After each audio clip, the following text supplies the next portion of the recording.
궂은 날씨에도 이렇게 와주셔서 정말 감사드리고요. 아무래도 가장 궁금하신 부분이 내신이기 때문에 제가 앞에 한 30분 정도 내신에 대해서 간단하게 설명을 해드리고 나가도록 하겠습니다. 그 스카이캐슬의 김주영 선생님처럼 전적으로 믿음을 드리기 위해서 오늘 컨셉을 제가 위아래로 좀 까만색도 입고 머리도 올백으로 하고 이렇게 올려다가 괜히 또 이제 설명회 끝나시고 댁에 가셔서 주무실 때 흉몽을 꾸실까봐 자제를 하고 좀 밝은 옷으로 입고 머리도 푸르고 왔는데요. 일단은 제가 먼저 드리고 싶은 말씀이 있어서 그거 한 3가지 정도를 먼저 말씀을 드리고 시작을 할게요, 어머님들. 보통 압구정고 아이들이 공부를 이 동네에서 굉장히 안 한다. 그래서 심하게는 압구정고를 배정받아서 속상하다라고 말씀들을 많이 하시는 분들도 계시고, 또 다른 아이들에 비해서 공부를 좀 안 한다라는 편견이 좀 있으시더라고요.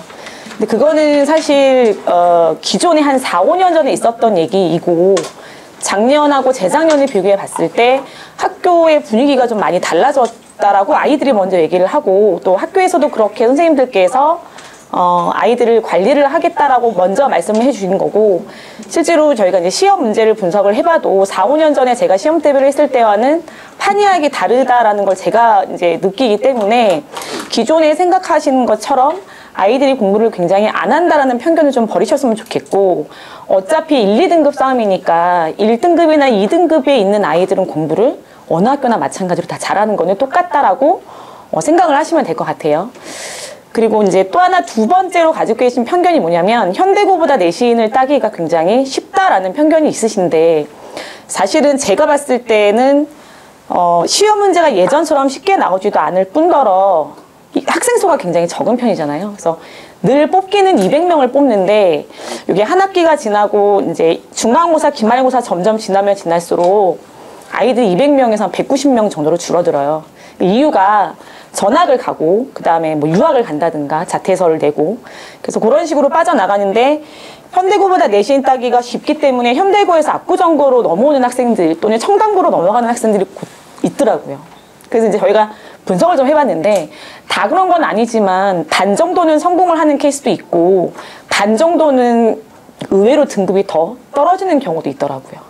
그거는 뭐 문제가 예전보다 쉽지 않은 것도 당연한 거지만 학생 수에 따라서 어차피 등급이 매겨지는 거기 때문에 등급 간의 그 싸움 차이가 굉장히 치열하다라는 걸 어머님께서 반드시 알고 계셨으면 좋겠어요. 그래서 압구정고가 결코 아이들이 공부를 안 하는 것도 아니고, 그다음에 시험 문제가 쉬운 것도 아니고, 조금 이 근처에서는 이제 저희가 쉽게 얘기하면 좀 만만하게 볼 수 있는 학교였는데 그건 반드시 아니라고 말씀을 드리고 싶고요.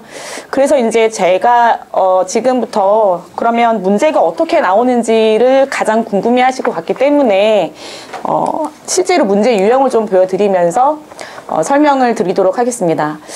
일단은 압구정고 시험의 특징은 문학과 비문학의 비중이 6대4 정도예요.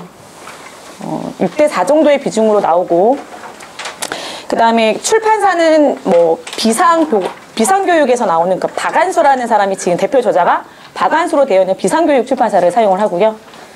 그 다음에 객관식은 24문제가 나옵니다, 어머님들. 그리고 주관식은 총 3문제가 나와요.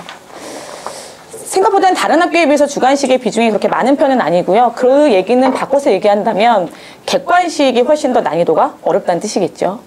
실제로 주관식은 3문제가 나오고 객관식은 문제 배점이 3.2점에서부터 4.1점까지 있고요. 그 다음에 주관식은 4점, 5점, 6점 이렇게 배점이 되어 있습니다.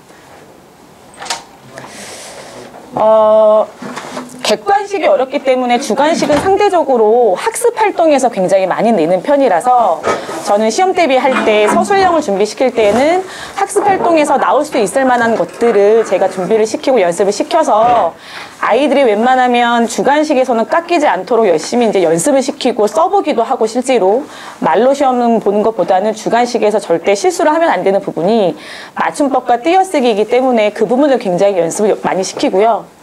압구정고의 특징이 선생님마다, 그러니까 채점, 점수를 주는 선생님마다 그 차이가 굉장히 심하세요. 그래서 똑같은 내용이 들어갔지만 표현이 다르면 부분 점수를 안 주는 선생님도 계세요. 근데 아이들이 그걸 욕심 있게 왜 쟤랑 얘랑 쟤랑 나랑 똑같은데 표현이 다르다고 해서 점수를 안 주느냐라고 가서 따져야 되는데 그 귀찮으면 가만히 있다가 점수를 결국은 5점을 다 깎여서 등급 자체가 떨어지는 경우도 굉장히 많이 발생을 하고요. 심지어 예를 들어서 조사나 어미 같은 경우는 앞에 이렇게 짝대기 표시가 있잖아요. 그거를 안 썼는데 그걸 0.5점씩 감점 처리를 하시더라고요. 그래서 네, 그 주관식을 쓸 때 불필요한 답을 쓰지 않는 게 굉장히 중요하고 그다음에 맞춤법, 띄어쓰기, 기호 표시도 반드시 지켜서 쓰는 것도 중요하다라고 꼭 말씀을 드리고 싶습니다. 객관식 비중이 굉장히 높고 그다음에 소단원마다 문제의 비중은 똑같아요. 그러니까 소단원 하나의 소단원의 보통 문제가 4문제, 5문제 정도 나오고요. 제일 중요한 건 그 4문제, 5문제 중에 꼭 2문제씩은 보기에 근거해서 답을 찾을 수 있게끔 된다는 게 굉장히 중요한 특징 중에 하나입니다. 그래서 대부분 다른 학교도 요즘에는 패턴이 그렇겠지만 그렇게 한다는 게 결국 독해력을 보겠다는 얘기이기 때문에 단순히 교과서를 외워서 시험을 보는 게 아니라 네가 외운 걸 그럼 보기에 적용을 하라는 건 한 번 더 독해를 하는 과정을 보겠다라는 거기 때문에 독해력을 상당히 중요시하는 거는 뭐 기존의 그 현대고나 아니면 근처에 있는 영동고 같은 경우에도 마찬가지겠고 패턴이 굉장히 비슷하다라는 거 말씀을 드리고 싶고 그 다음에 1학기는 주로 현대문학이 많은 비중을 차지합니다, 어머님들. 그리고 문법도 현대문법이 들어가요, 1학기에는. 그리고 2학기에는 고전 운문 파트가 어마하게 양이 들어가기 때문에 여름방학 때 제가 내신을 먼저 시작했음에도 불구하고 굉장히 양이 벅차서 기말고사 때 많이 고생했던 기억이 나요. 그래서 1학기 때는 현대문법, 현대문학 위주로 구성이 되어 있고 2학기 때는 고전 운문과 정말 학교가 너무 잔인하게도 고대 문법 있잖아요. 중세국어, 그 다음에 근대국어. 요 파트, 뭐 근대국어는 요즘 이제 교과서가 바뀌면서 빠졌지만 그래서 그것이 전부 다 2학기에 들어간다는 것도 압구정고만의 굉장한 특징이라고 저희가 분석을 할 수가 있습니다.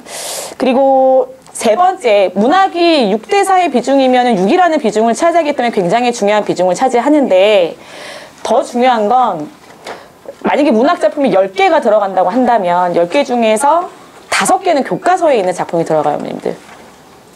5개는. 그리고 나머지 5작품은 학교에서 프린트로 줍니다. 그래서 아이들은 그 프린트를 절대 분실하면 안 되겠죠. 근데 중요한 건 학교에서 프린트로 예를 들어서 지금 1학기 중간고사에 윤동주의 자화상이 들어가 있어요. 그러면 윤동주의 시와 이육사의 시를 학교 프린트로 몽땅 주겠죠. 근데 이제 문제는 그 프린트로 수행평가도 같이 동시에 치러요. 수행평가의 내용을 어머님들께서 적어 놓으시면 많이 도움이 되실 것 같아서 간단하게 말씀을 드릴게요. 윤동주의 시 5개와 뭐 이육사의 시 5개 또는 김영랑의 시 이렇게 5개, 그래서 총 15개 정도였던 걸로 기억이 나고요. 프린트로 작가와 제목과 시 본문을 학교에서 프린트로 배부를 해줍니다. 그러면 학교에서 어떻게 수행평가를 보느냐? 이거 공부해와라고 얘기를 해요. 근데 공부해오라고 얘기를 하면 아이들 입장에서는 어디를 어떻게 공부를 해야 될지 모르잖아요. 그래서 제가 아마도 이거를 수업을 하지 않고 수행평가를 보겠다는 건 작품을 주고 작품의 일부를 메꾸라고 하던가 아니면 작가 이름이나 그러니까 뭐 작품 제목을 맞춰라라고 하는 문제일 것이다. 너무 걱정하지 말아라. 그러니까 자주 읽어보고 제목을 반드시 잘 알아놔라 했는데 정말 신기하게도 학교에서 수행평가의 내용이 작품의 일부를 발췌를 해서 작가 이름과 작품의 제목을 정확하게 쓰시오가 수행평가의 내용이었어요.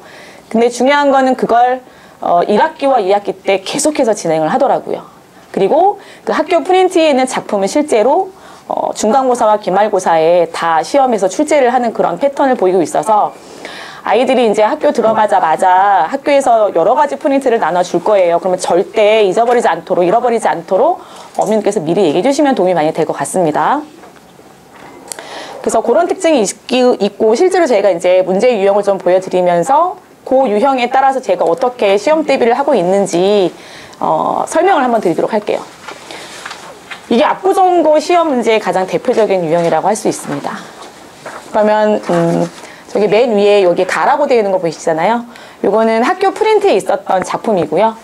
그 다음에 여기 제가 아까 말씀드린 보기에 근거해서 작품을 해석하는 거기 때문에 보기를 줬는데 이 보기의 내용을 보시면 되게 흉측한 단어들이 많이 쓰여 있어요. 융이 뭐고 프로이트는 뭐고 애들은 이런 성적 욕망이나 관심이 있지 다른 단어는 별로 관심이 없잖아요. 그래서 이게 어디 있는 건가를 찾아봤더니 시 이론책에 실려 있었던 내용이더라고요. 제가 보니까. 그리고 요거는 선택지, 그러니까 1번부터 5번까지 저희는 보통 선택지라고 얘기를 하는데 이 선택지의 구성도 보시면 길이가 굉장히 길다라는 걸 알 수 있습니다.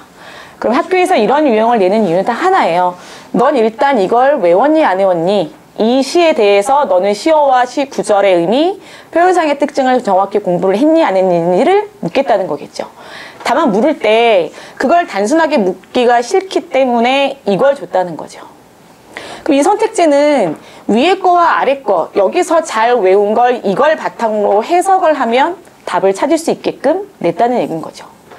그럼 이 위에 있는 부분을 어떻게 공부해야 되냐가 굉장히 중요한 그 관건인데 이건 어머님들 외울 수밖에 없는 부분이에요. 시의 의미나 시 구절을 정확하게 외우지 않으면 뭐 누군가는 뭐 시는 화자의 입장이 되어서 느껴야지라고 얘기하지만 그거는 어디까지나 그냥 감상할 때의 얘기인 거잖아요. 그래서 저는 이걸 죽도록 암기를 시켜요.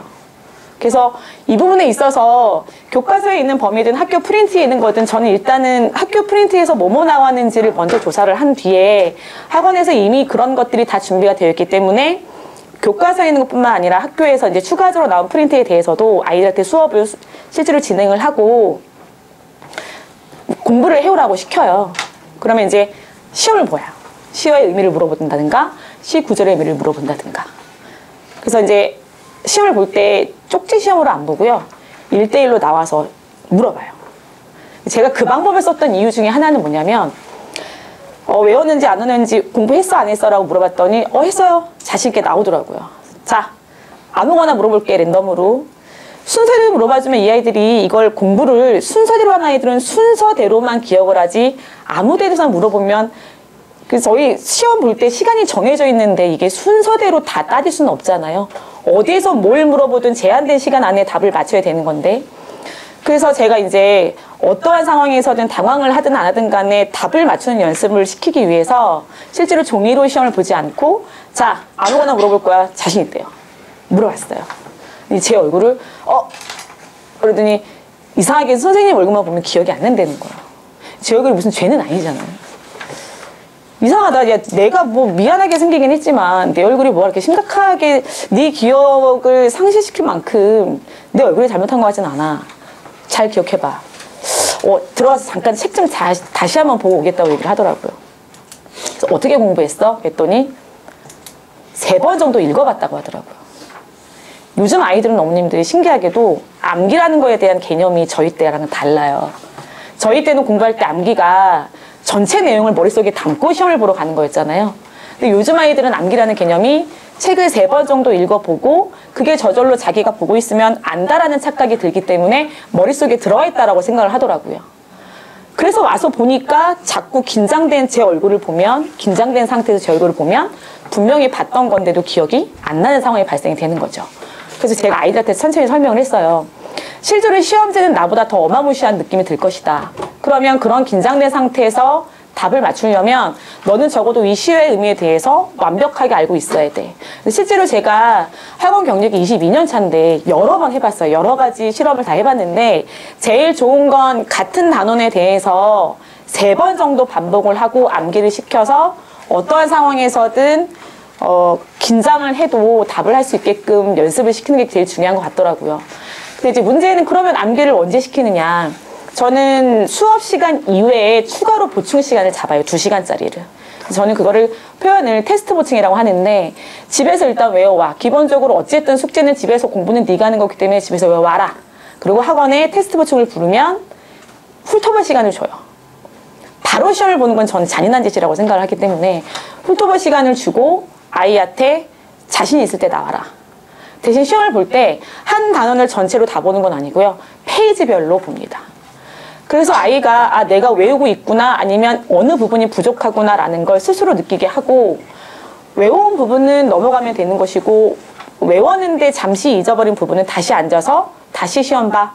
이렇게 해서 매주 차에 테스트 보충을 진행을 해서 암기한 부분에 대해서 꼼꼼하게 제가 확인을 하고 넘어가는 스타일이라서 그렇게 수업을 진행을 하고 있고, 이 두 번째 보기 박스에 있는 것을 독해하는 것이 가장 큰 관건인데, 사실 이 부분에 대해서는 제가 뭐라고 말씀을 드릴 수밖에 없냐면, 정규 수업 시간에 저희가 커리큘럼 자체가 비문학이 깔려 있어요.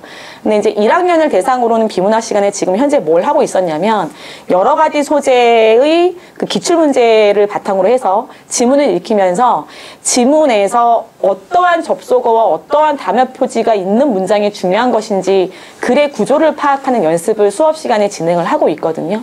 그래서 그러한 정규 수업 시간에 비문학 시간을 잘 이용했던 학생들이 사실은 이런 지문이 아이들이 수업 시간에도 본 적이 없을 것이고 어디에서도 본 적이 없을 것이지만 읽으면 해결이 되는 부분이기 때문에 그 읽을 때 독해력의 바탕이 되는 것들은 정규 수업 시간에 배웠던 것을 바탕으로 독해를 하면 된다. 그래서 요 보기 박스에 있는 것들은 기본적인 비문학 독해력이 있는 아이들이 좀 더 해결하기가 수월한 부분이기 때문에 그런 것들은 정규 수업 시간에 이용을 하고 있다라고 말씀드릴 수 있고, 요 선택지에 대해서도 다시 한번 말씀을 드리지만, 만약이라도 혹시 학원의 힘을 빌리지 않고 어머님들께서 직접 관리를 하는 학생들도 있더라고요. 그러면 저는 선택지를 볼 때 아이들한테 뭐라고 얘기를 하냐면, 제발 이 1번 선택지가 전체적으로 맞나 틀리나를 한 번에 판단하려고 하지 말아라. 그건 나도 못하는 거야. 대부분 선택지는 어머님들께서 보시면 아시겠지만 구절이 앞구절과 뒷구절로 구성이 되어 있습니다. 근데 선생님들은 보통 앞구절은 맞게 구성을 해놓고요. 적절하지 않은 것을 찾아라 할 때 뒤에 끝부분에서 단어 하나만 살짝 바꿔놓는 경우가 많아요. 그러면 시간도 촉박하고 떨리는 데다가 앞은 다 맞는 것 같고 뒤까지 지구력이 없기 때문에 끝까지 못 보는 아이들은 결국 낚여서 적절하지 않은데 적절하다고 판단하기가 굉장히 쉽죠. 그래서 저는 뭐라고 하냐면 구절을 앞구절하고 뒷구절로 사선으로 나눠서 앞구절이 먼저 맞나 틀리나 확인을 해.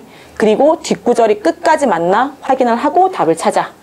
그리고 1번이 답 같아도 절대 낚이지 마. 왜? 국어는 늘 앞에 가장이란 말이 붙으니까. 1번도 적절하지 않지만 만약에 맨 마지막 5번에 있는 게 더 적절하지 않다면 적절하지 않은 건 결국 5번이 답이니까. 그 모든 것들은 바로 독해력이 바탕에 돼야 된다는 말씀을 제가 드리고 있는 거죠, 어머님들께. 그래서 암기는 제가 책임지고 시킬 수 있고요. 이 독해력이라는 건 사실은 지구력이 굉장히 필요한 부분이기 때문에 하루아침에 되는 부분도 아니기 때문에 이 독해력이 제가 봤을 때는 기르기가 조금 어렵지 않을까라고 생각이 들기도 하고, 가장 대표적인 유형을 제가 첫 번째 지금 설명을 드린 거고요. 그 다음에 두 번째 유형은 마찬가지로 맨 위에 죄송합니다.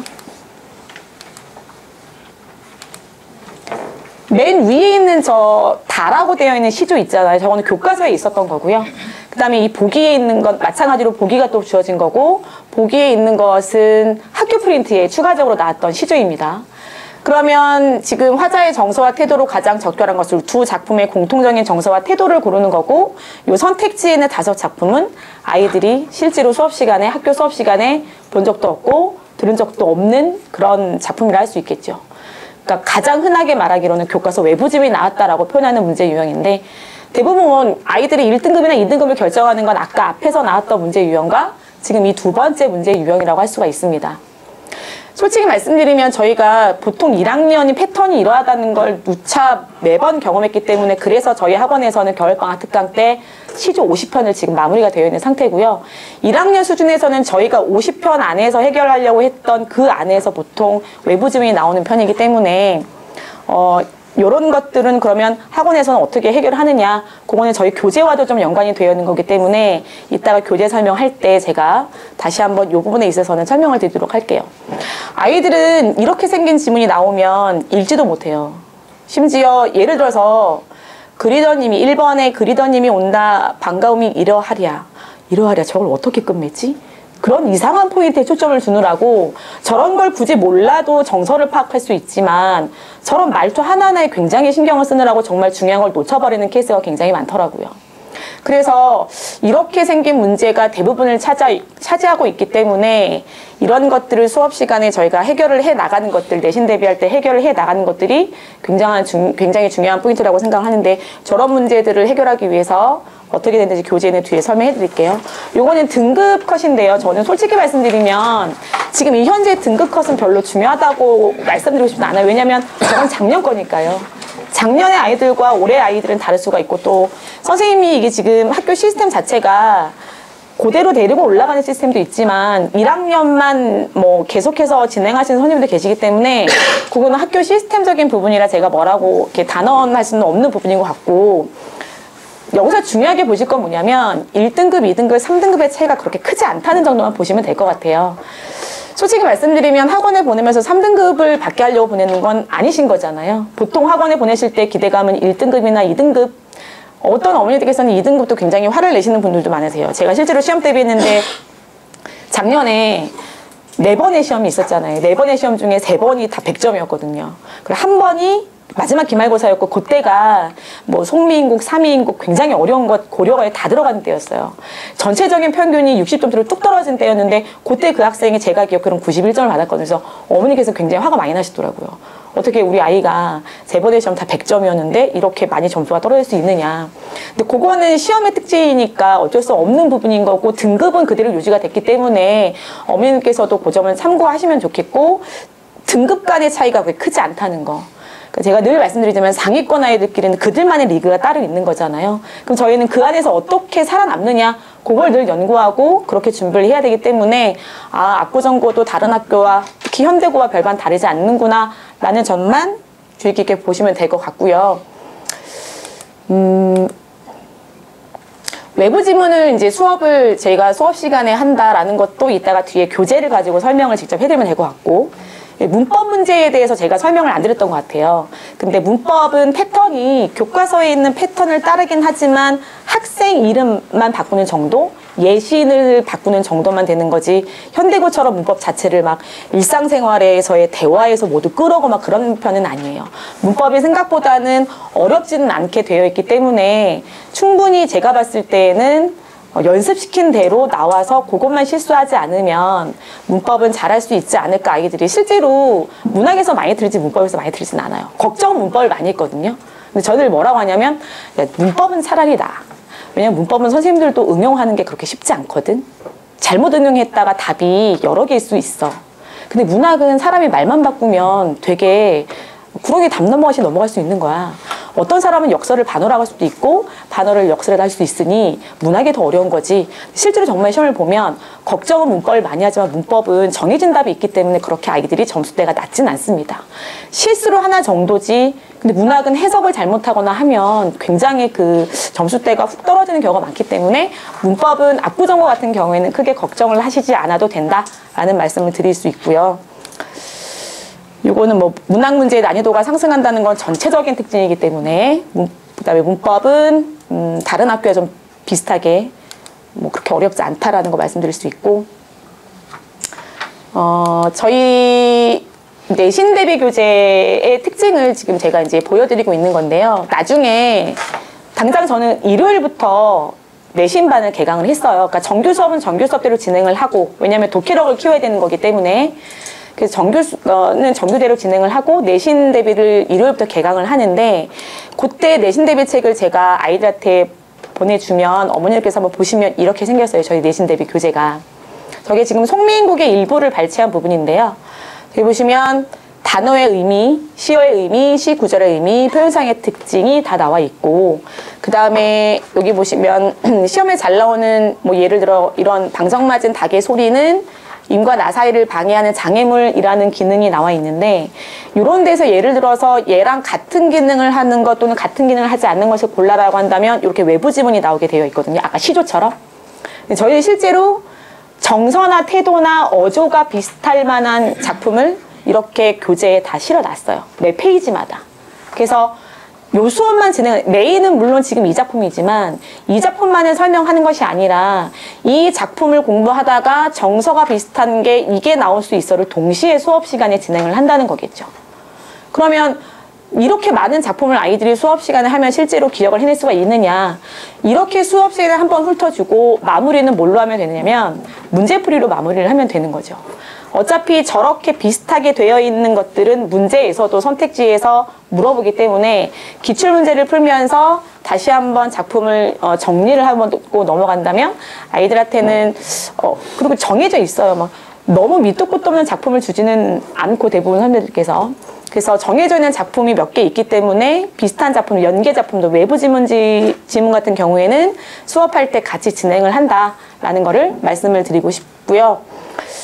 전체적인 문제 유형이나 아니면 뭐 수행평가 방식이나 이런 것들은 어머니들께 제가 설명을 드렸는데, 만약에 따로 또 궁금하신 점이 있으시면 이따가 설명회 끝나고 저한테 궁금하신 점 있으시면 추가로 질문을 하시면 될 것 같고, 제가 마지막으로 당부를 드리고 싶은 건 뭐냐면, 예를 들어서 제가 이제 사람들이 많이 물어봐요. 나는 결혼을 안 해서 못한 걸까? 못해서 안 한 걸까? 그러면 어머니들 표정이 둘 다 뭐 이렇게 생각하시는 분들도 계시고, 거울을 봐 뭐 이렇게 생각하시는 분들도 계시겠지만, 제 생각에는 저도 결혼이라는 걸 할 수 있는 적절한 시기에 있었다고 생각을 해요. 근데 그때 제가 중요하다고 생각했던 건 일이기 때문에 결혼을 안 했고 일을 선택했어요. 일이 어느 정도 적당하게 제가 원하는 대로 진행이 되고 있다 보니 이제는 결혼이 하고 싶어졌고, 남들이 지금 아니면 안 돼 라고 얘기를 하더라고요. 그래서 그런가? 남들이 지금 아니면 안 된다고 하니까 그래 해봐야 되겠네 라고 해서 급한 마음에 소개팅을 하고 선을 보고 급하게 결혼을 준비를 합니다.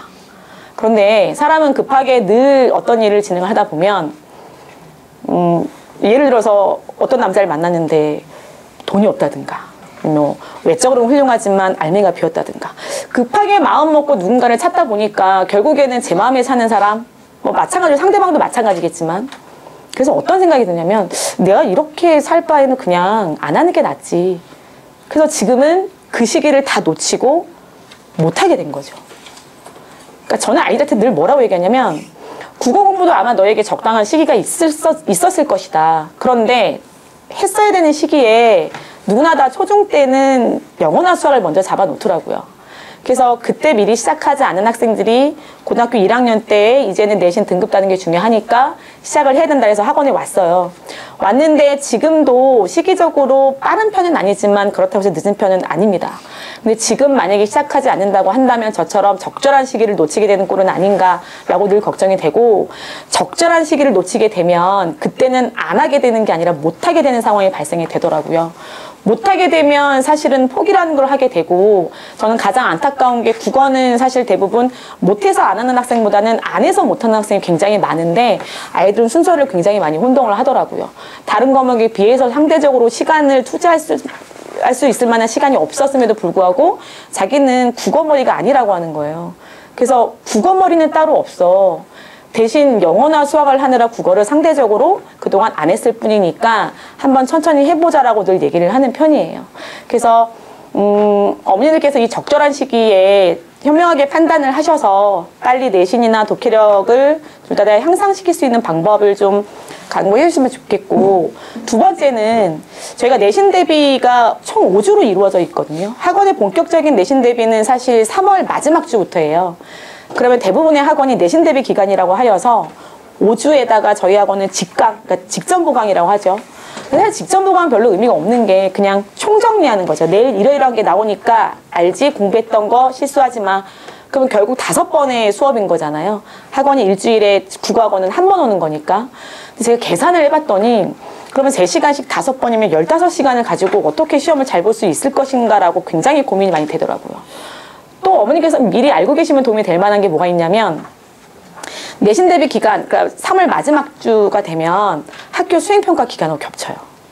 그래서 애들이 미치려고 그래요. 게다가 영어학원, 수학학원, 과학학원에서 동시에 시험 대비가 들어가죠. 그럼 동시에 모든 학원에서 보충을 불러요. 그러니까 학교 내신 대비에 거의 모든 학원에서 보충에 과제물의 양이 또 엄청 많아져요. 그래서 이 아이들이 내신 대비할 때 특히 어떤 특징이 있냐면, 저는 숙제 돌려막기 하냐고 지금 예를 들어 국어를 못 해왔어요. 왜 못했어? 수학학원 숙제 너무 많아졌대요. 수학학원 가죠. 수학 왜 안 했어? 국어학원 숙제가 너무 많아. 이렇게. 근데 저는 그 마음은 이해가 가요. 그래서 가만히 생각해 보니까 문제를 굉장히 대충 풀어오더라고요. 그러니까 안 하면 남기고 안 풀면 혼나니까 풀긴 풀어가야 되니까 자꾸 문제를 대충 풀어요. 근데 저는 그게 가장 무서운 게 뭐냐면, 문제를 빨리 풀고 빨리 끝내려고 하던 습관이 결국은 이게 몸에 배서 자꾸 문제를 시간적인 여유가 있음에도 불구하고 대충 보고 답을 대충 찾는 게 벌써 몸에 뱉더라고요. 그래서 저는 그렇게 문제풀이를 하고 싶지는 않고요. 아이들한테 늘 중요한 게 제 생각에는 문제를 많이 푸는 게 중요한 게 아니라 하나를 풀더라도 정확하게 푸는 게 제일 중요하다고 생각을 하거든요. 그러니까 어머님들께서도 국어를 만약에 점수를 올리고 싶으면 막 문제를 많이 풀리는 거는 사실은 고3 때나 가능한 거고요. 지금은 하나를 풀더라도 정확하게 푸는 연습을 시키시면 좋을 것 같아요. 공부를 잘하는 아이의 프린트를 보고 제가 깜짝 놀랐는데 그 아이는 문제를 어떻게 풀었냐면 예를 들어서 적절하지 않은 것을 고르는 거였어요. 그러면 다 맞고 하나만 적절하지 않잖아요. 그러면 적절하지 않은 게 이유가 뭔지를 지문에서 찾았더라고요. 반대로 가장 적절한 것을 하나 골라냈으면 나머지가 그러면 4가지가 적절하지 않다는 거잖아요. 그럼 적절하지 않은 걸 지문에서 찾아서 다 X치고 무엇 때문에 적절하지 않은지 선택지를 옆에다 다 써놨더라고요. 그렇게 되면 어떤 효과까지 있냐면 지문을 또 읽는 효과가 있고요. 그 다음에 배웠던 내용에 대한 복습의 효과가 있어요. 근데 대부분의 아이들은 그렇게 하지 않습니다. 대부분의 아이들은 문제를 풀고 채점을 해와 이러면 뒤에 해설지가 있으니까 풀고 틀린 거 다시 보긴 봐요. 그러나 틀린 문제를 보는 방법이 다르죠. 해설지에 몇 번째 문단에 몇 번째지를 보면 이렇게 나와 있어. 그러면 그걸 그냥 그대로 따라가요. 몇 번째 문단에 몇 번째 줄이 이렇게 있다구나. 아, 그래서 그냥 답이 2번인 거구나 하고 넘어가죠. 그래서 똑같은 문제는 계속 틀리는 거예요. 그래서 저는 그렇게 문제풀이를 하지 않고 아이들한테 독해력도 연습을 시키면서 좀 반복을 여러 번 시키게 하기 위해서 돌아오는 일요일부터 내신반을 개강을 하는 거고 문제풀이도 동시에 진행을 할 거거든요. 소단원 하나를 나갔으면 문제풀이를 제가 같이 할 거예요. 그래서 아이들이 그렇게 풀어왔는지 적절하지 않은 이유를 다 달아왔는지 그러니까 문제의 양이 많지는 않더라도 그렇게 정확하게 풀어왔는지에 대한 그 관리를 굉장히 철저히 할 예정이고 공부를 기본적인 그 배경 지식도 굉장히 많고 공부를 잘하는 아이들의 특징을 마지막으로 설명을 하고 제가 마치도록 하겠습니다. 아주 공부를 잘하는 학생이 있어요. 제가 뭐 더 이상 뭘 어떻게 안 해줘도 되는 근데 희한한 건 그 학생들이 또 어떤 실수를 하냐면 남들이 다 맞추는 문제를 혼자 틀려와요. 그래서 저는 처음에는 아니 왜 이렇게 쉬운 걸 남들 다 맞았는데 넌 또 왜 이걸 틀렸어? 그러니까 다른 건 다 맞았는데 남들이 다 맞은 거 혼자 틀려왔더라고요. 근데 그 아이의 입장에서 생각을 해봤어요. 남들은 다 쉽다고 하는데 그 아이는 그게 어려웠을 거니까 틀린 거잖아요. 가만히 봤더니 그 이유가 뭐냐면 공부를 잘하는 애들의 특징이 있어요. 독해력이 워낙 좋고 그러니까 어려운 지문을 되게 많이 풀었겠죠. 어려운 지문을 푼 아이들의 특징이 뭐냐면 답이 쉽게 나오는 걸 자꾸 의심을 해요. 이게 이럴 리가 없어. 이럴 리가 없기 때문에 그걸 한 번 더 꼬았을 거야 라고 생각해서 그냥 단순하게 생각하고 답이면 찾으면 되는데 그걸 아니라고 생각해서 자꾸 한 번 꼬아서 다른 답을 선택해서 결국은 틀리는 문제가 많이 발생하더라고요. 그래서 공부를 나름 좀 하는 학생들은 또 그 관리를 해줘야 돼요. 다시 말하면 실력을 쌓는 것도 지금 굉장히 중요한 시기지만 실수를 줄이는 것도 굉장히 중요한 시기라고 봅니다. 그래서 그 여러 가지 것들을 동시에 다 하자니 내신 대비 5주 동안은 너무 부족하고 그리고 아이들하고 평상시에 저는 얘기를 굉장히 많이 하는 편이고 아이가 일단은 어머님들께도 얘기를 못하는 부분에 있어서는 저한테는 얘기를 해야 되기 때문에 그래서 아이들과 좀 부딪히는 시간이 많았으면 좋겠기에 일찍 내신을 개강을 하는 거라서 어머님들께서 좀 참고를 하시면 도움이 될 것 같습니다. 제 설명을 마치도록 하고요. 다음에 이제 부원장님께서 들어오셔서 전체적인 학원 프로그램을 설명해 주도록 하겠습니다. 감사합니다.